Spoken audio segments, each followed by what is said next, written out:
একজন যখন মুখ্যমন্ত্রী হন বা কোনো মিনিস্টার হন, একবার জিতে যাওয়ার পরে যারা হেরেছেন তাদেরও তিনি মুখ্যমন্ত্রী, যারা ওনাকে ভোট দিয়েছেন তাদেরও মুখ্যমন্ত্রী, যারা ভোট দেননি তাদেরও কিন্তু মুখ্যমন্ত্রী। যে বয়ানগুলো উনি দিয়েছেন সেই বয়ানগুলো যদি অ্যাকচুয়ালি উনি ফলো করেন, যেগুলো পরিষ্কারভাবে বলেছেন সেখানেই হোক, যদি ফলো করেন তাহলে কিন্তু আগামী দিনে যে আমাদের যে সোশ্যাল স্ট্র্যাটা যেটা আছে সেটা কিন্তু বিপদে পড়তে চলেছে।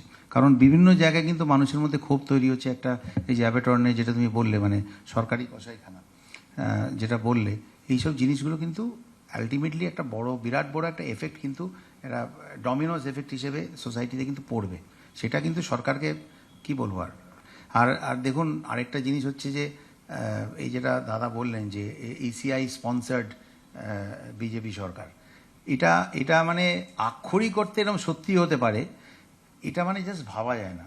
মনোজ আগরওয়াল আইটিতে আমার সেক্রেটারি ছিলেন, আমি ওনাকে ভালোভাবেই অনেকদিন চিনেছি, দেখেছি। ভাবুন, উনি ইলেকশন কমিশনার হলেন, ওনাকে করা হলো, আর ঠিক তারপরেই উনি হয়ে গেলেন চিফ সেক্রেটারি। এবারে এটা আমাদেরকে গবেষণা করতে হবে যে ওনাকে আগে থেকেই কি এটা বলা ছিল, যে আপনি যেমন বোপ থেকে কি আগে থেকেই বলা ছিল যে আপনি এই জিনিস হলে এই জিনিস হতে পারে। হ্যাঁ, আপনি নাম সরিয়ে দিন, যেটা আমি বলছি, কোনো একটা জাজকে কি বলা ছিল, নাকি কারোকে এটা বলা ছিল যে আপনি ঠিকঠাক করে করুন, এইভাবে করলে আপনার এই হতে পারে, এটা দেখছি। আচ্ছা, এই যে অ্যাডজুডিকেশন বা এই যে চেকিংয়ের জন্যে করার জন্য সুব্রত গুপ্ত ছিলেন, তাই তো? ওনার এক্সাক্ট ডেজিগনেশনটা কী ছিল? মানে ডেপুটি স্পেশাল রোল, তাই তো? Special role. তো সুব্রত গুপ্তর আপনি ডেজিগনেশনটা দেখুন, chief advisor to chief minister. एक तो दे शुड बी सम आंखों की शर्म जो हम बोलते हैं, थोड़ी बहुत तो होनी चाहिए। ऐसा कैसे आप कर सकते हैं? ऐसा नहीं हो सकता ना। तो फिर the questions will arise, what where this arrangements made before this persons were appointed in this responsible post. I think this are logical question. You don't, এটা পলিটিক্যাল নয়, ইটস আ লজিক্যাল কোয়েশ্চেন। এটা যে বিজেপিকে vote দিচ্ছে তার মনেও এটা হতে পারে, সে তো জনসমক্ষে বলবে না, কিন্তু তার মনে হতেই পারে যে ভাই দেখো कैसा सेटिंग किया हमने, तो क्लियर है। How can you do this? আর একটা বিষয় বলে নিই, ইলেকশন কমিশন যখন চলছে, একটা মারাত্মক অভিযোগ এসছে, আপনারা সবাই দেখেছেন, যে একটি মহিলা তরুণী, তার শ্লীলতাহানি বা আরও খারাপ কিছু ঘটেছে। কিভাবে ঘটেছে?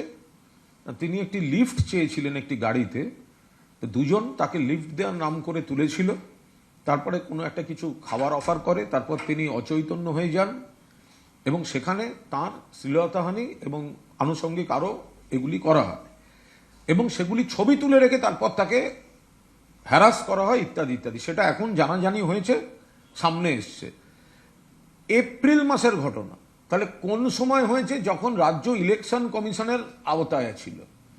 তো তাহলে যে সময়টা এই তরুণী শ্লীলতাহানি, নির্যাতন, নারী নির্যাতন, এই ঘটনাটা কলকাতা শহরে বেহালা অঞ্চলের ঘটেছে, তো সেই সময় তো রাজ্য দায়িত্বে ছিল ইলেকশন কমিশন।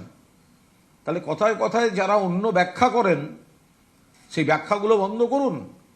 আর ইলেকশন কমিশন সেই সময় কি করছিল, কোন অফিসাররা দায়িত্বে ছিলেন, কি হয়েছিল, তাহলে সেগুলো তাদেরও একটু তো দায়িত্ব নিতে হবে। দিকে চলেছে সেটা কিন্তু পলিটিক্যাল এবং সোশ্যাল আনরেস্টই ক্রিয়েট করবে। সেটার যে ইনিশিয়াল যে একটা সরকারের প্রথম মানে 7 দিন 10 দিনে যে একটা গতিপথ তৈরি হয় বা তাদের একটা ফ্রেম অফ মাইন্ড বোঝা যায়, সেটা কিন্তু পরিষ্কার হচ্ছে এবং সেটা কিন্তু খুব একটা ভালো দিকে যাচ্ছে না। বিশেষ করে যেটা দাদা বললেন, হকারদের ওপর বুলডোজার চালিয়ে দেওয়া, হঠাৎ নিউ মার্কেটে গিয়ে 100 বছরের বেশি পুরনো একটা, ঠিক আছে আপনি করতে চান, রিস্ট্রাকচারিং করতে চান, করুন, বাট তার একটা কি বলবো, একটা কম্প্যাশনেট একটা ব্যাপার তো হবে। হঠাৎ আপনার মনে হলো, বিদেশে আমরা যেন ফার্মার্স মার্কেট দেখি, হঠাৎ আপনার মনে হলো যে ফার্মার্স মার্কেটটা যে ততটা হওয়া উচিত তার থেকে অনেক বেশি বেড়ে গেছে, আপনি হঠাৎ গিয়ে বুলডোজার দিয়ে একদিন সব ভেঙে দিলেন। কোনো বিশ্বে কোথাও এটা হয় না। একটা নোটিস পিরিয়ড তো চাকরিতেও দেওয়া হয়। আর এরা তো একদম লোয়ার ইনকাম গ্রুপের, they poor people, you can't just do this to them. সেটাও কিন্তু আমাদেরকে সন্দেহভাজন, হ্যাঁ কারেক্ট, আমি আপনার কথাটা থেকেই বলছি।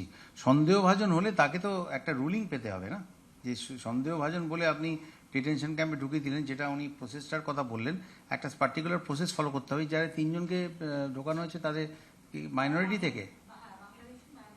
আচ্ছা আচ্ছা, আমি তারা জাস্ট এগুলো যদি সিম্পল কোয়েশ্চেন। তথ্য প্রমাণ না দেখাতে পারে, হ্যাঁ, তাহলে আবার হোল্ডিং কেন? তাহলে ওখান থেকেই তো বাংলাদেশ থেকে ঢুকতেই দেওয়া হবে না, ফেরত দিয়ে দেওয়া হোক।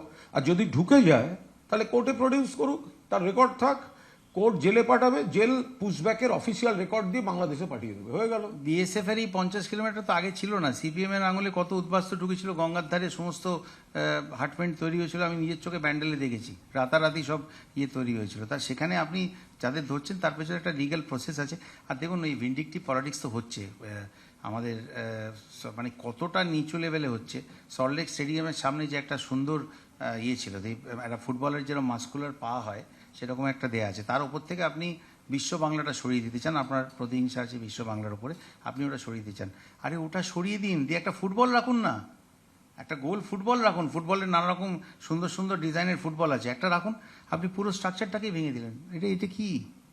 এটা কি? এটা তো মানে this is the lowest level one can stoop in terms of vindictive politics. আর পোস্টপোল ভায়োলেন্স নিয়ে কি হচ্ছে, পোস্টপোল ভায়োলেন্স নিয়ে আপনারা অনেক কিছু বলতে পারেন, কিন্তু অ্যাট দ্য সেম টাইম আমি সত্যি কথাই বলবো, কিছু মনে করবেন না, মিডিয়া কিন্তু রিপোর্ট দেখাচ্ছে না, মিডিয়া দেখাচ্ছে না।